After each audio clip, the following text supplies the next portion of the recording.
तो जो IS 7320 1974 में आया था, उसमें एक फ्रम कोण का कैसा होता है, उसकी डिजाइन क्या होती है, उसके बारे में दिया गया है। एक फ्रम कोण होगा जो कि कोनिकल इन शेप होगा, जिसका बेस जो होगा उसका डाया होगा 200 mm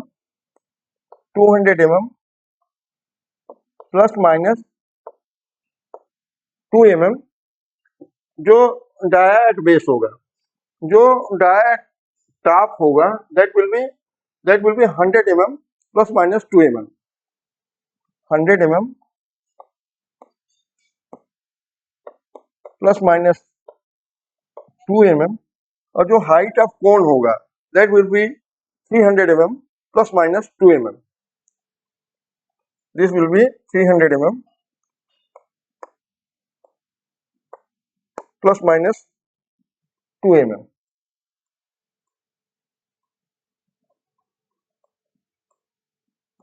ये जिस मटेरियल का बनेगा वो 1.6 mm थिक MS प्लेट होगी, जो कि 1.36 mm होगी, और इसमें कोई डेंट नहीं होगा।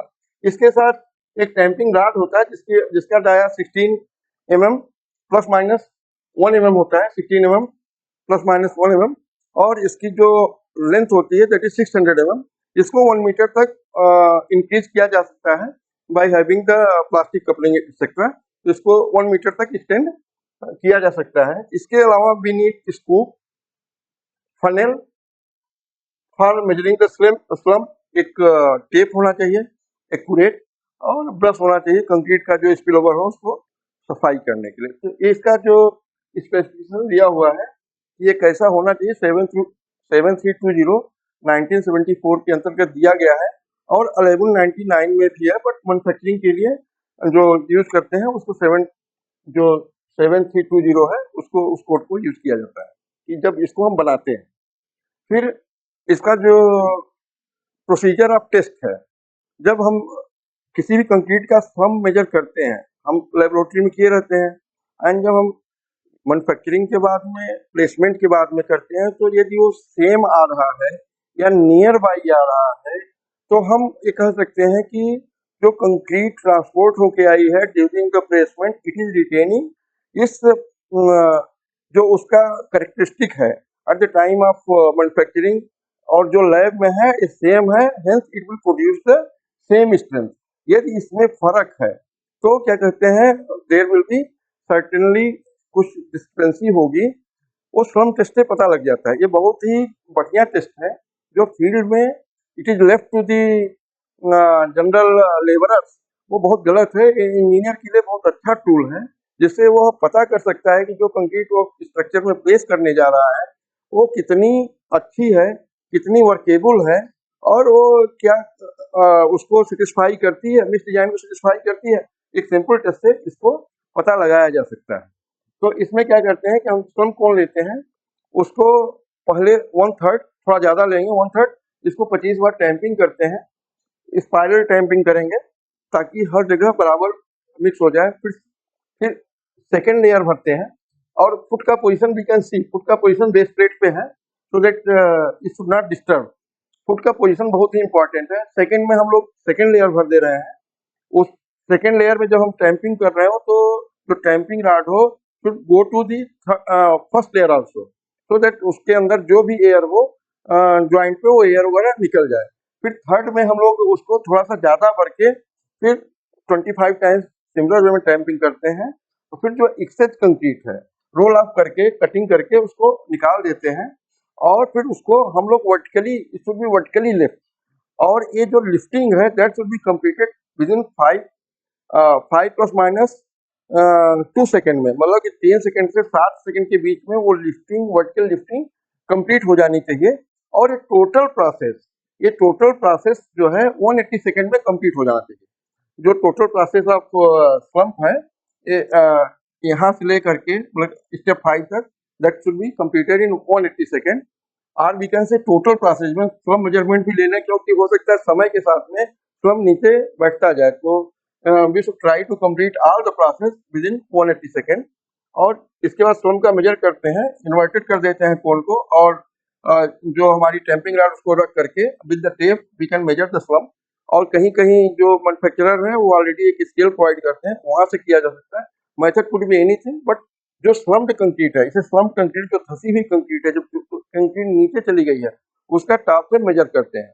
अब जो धसी हुई कंक्रीट है, जो स्लम्प्ड कंक्रीट है, वो उसके 4 तरह से हमको टेस्ट में मिल सकती है। एक मिलेगी ये जो ट्रू स्लम्प है, मतलब कि it will buckle but without collapsing. वो कितना नीचे धस गई है वर्टिकली डाउन, वो ट्रू स्लम्प होता है, जो कि हम वैलिडेट करते हैं। उसके अलावा जो भी मिलता है वो उसका वैलिडेशन हम लोग नहीं करते हैं, बल्कि 2 बार टेस्ट करके उसको रिकन्फर्म कर लेते हैं। तो पहला है ट्रू स्लम्प, जो कि वैलिडेशन में काम आता है, यही उपयोगी है। दूसरा है जीरो स्लम्प, वो उसमें स्लम्प आया ही नहीं, बहुत स्टिफ हो गया, मे बी रीजन की बहुत देर हो गया, कंक्रीट का इनिशियल सेटिंग टाइम चालू हो गया, और मे बी वेरियस रीजन जो कंक्रीट हमने प्रोड्यूस की थी, this is not conforming to the concrete which we had produced in batching plant brought to the site. फिर कोलैप्स हो गया, पूरा पूरा जो है वो कोलैप्स होकर के नीचे बह गया, that is also not acceptable. And A shear हो गया, ये जो, तो ये भी वैलिड नहीं है जब शियर फेलियर हो गया, मतलब कि जो हमने कंक्रीट तैयार की थी प्रोपोर्शंस वो नहीं है उस इस कंक्रीट में, जो कंक्रीट में हमने तैयार करके जिसका स्ट्रेंथ मान लीजिए हमने जो M40 का एग्जाम्पल लिया, M40 ग्रेड का, उन प्रोपोर्शन में इसका आयोर नहीं है, कोई न कोई, या पानी कम है, या गिट्टी कम है, या तो सैंड कम है, या तो सीमेंट की मात्रा कम है, या क्या भी है, उसके वजह से ये शियर हो जा रहा है। तो only true slump is we validate as per the IS 199, जो कि पार्ट 2 में है, 2018 में जो लेटेस्ट आया हुआ है, पार्ट 2 में 2018 में इसका डिटेल पूरा दिया गया है। उसके अकॉर्डिंगली हम लोग इसको कंफर्म करते हैं साइट पे। IS 456 के क्लास 7 में भी कंक्रीट का डिफरेंट स्ट्रक्चर के लिए कौन से स्लम्प की कंक्रीट तैयार करनी चाहिए उसके बारे में दिया गया है। यदि मास कंक्रीटिंग है, लाइटली रिइंफोर्स सेक्शन है, कैनाल लाइनिंग है, स्ट्रिप फुटिंग है, उसमें लो वर्केबिलिटी डिग्री की भी कंक्रीट चल जाएगी, जिसका स्लम्प 25 mm टू 75 mm के बीच में हो सकता है। जो हम कंक्रीट डिजाइन तैयार करें और वो मास कंक्रीट में है, लाइट इनपोर्ट में है, कैनाल लाइनिंग है, स्ट्रिप फुटिंग है, तो वहाँ पे जो कंक्रीट है वो 25 टू 75 mm स्लम्प की रहेगी तो चल जाएगी। और मीडियम वर्केबिलिटी डिग्री रहे, जो उसकी डिग्री ऑफ वर्केबिलिटी मीडियम रहे, उसमें एक तो हम लोग जो मैनुअली उसको हम लोग प्लेस करेंगे, जो हैवी रिइंफोर्स सेक्शन है, स्लैब्स हैं, बीम्स है, कॉलम्स है, तो उसका 50 टू 100 के बीच में स्लम्प हो सकता है, 50 mm टू 100 mm। और जो पंप कंक्रीट हो, यदि हमें पंप से करना है तो उसका 75 टू 100 mm हो सकता है, जो हम कंक्रीट पंप से करना चाहें, 75 mm टू 100 mm। और जो हाई कंक्रीट होती है, जो हम लोग पाइल फाउंडेशन वगैरह में यूज करते हैं, वो हाई ग्रेड की होती है, उसका 100 जो स्लम्प होगा 100 mm to 100 mm to 150 mm का होगा, 100 mm टू 150 mm का होगा।